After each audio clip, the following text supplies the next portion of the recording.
There are three sources of dreams. Source number one, it's God. Source number one is God. Some dreams come directly from God. Source number two, it's your environment.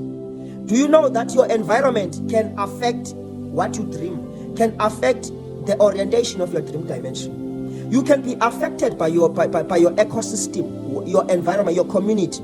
Where you live can affect your dream world. Are we together? That's why if you relocate to a place, you will discover that you will begin to dream the people who are now in that new place that you have just relocated to. The reason, what is the purpose of that? Is because sometimes your community affects what you dream. If you live close to the malls, to the city, as in, you see, you will begin to dream about buildings, about traffic jam. You see offices, you see marketplace, because that's where you stay. If you stay in the villages, you will begin to dream about cows. It's like that. So your environment affects what you dream. Are we together? Number three thing that affects your dream world. So number one, it's God. There are some dreams come directly from God. So number two, it's your environment giving you something to dream about. Number three, it's your daily experiences. It's what you have been throughout the day.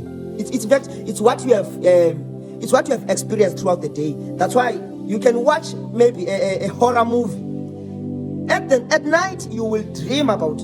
You see, you will dream about. It's possible. Chances are you might dream about that horror movie that you just. So that's why some dreams are orchestrated sometimes from the platform of trauma. That's why many people who were raped maybe 10 years before, you discover that that traumatic experience is affecting their dream orientation. They are affected in their dream orientation, how they dream, because that trauma that they were in their past is determining the infrastructure and the raw material of their dream dimension.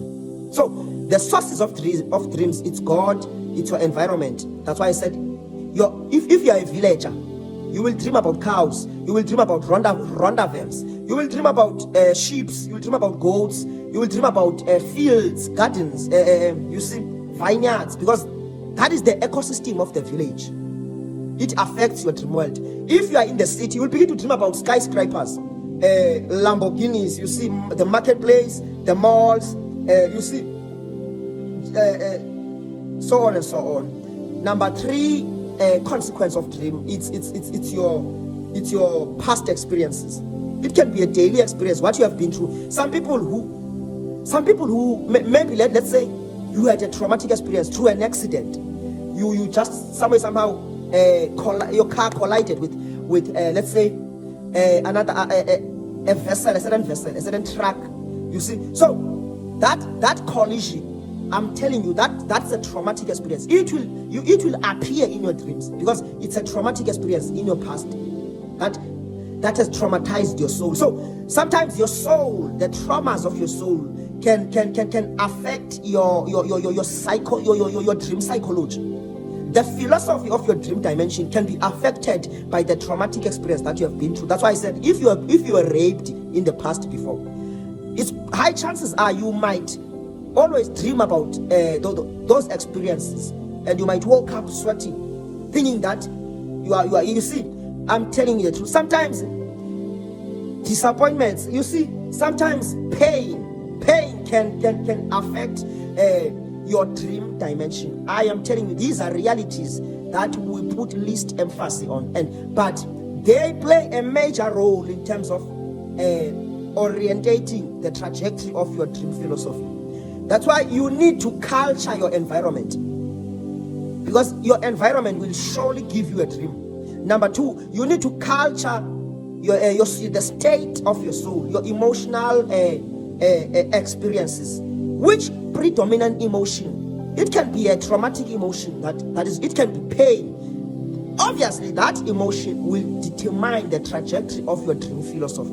You will begin to receive a policy direction from that traumatic emotion that is activated, and you will begin to function and in your dream dimension according to that trauma.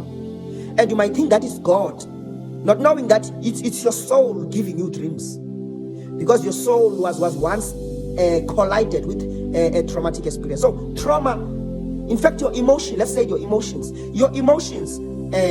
plays a major role in terms of culturing your dream dimension. That's why if you laugh, that's why God must help us when there are people, especially women, maybe you love this brother at church, and this brother is maybe an active brother and a very well organized brother, a very excellent brother.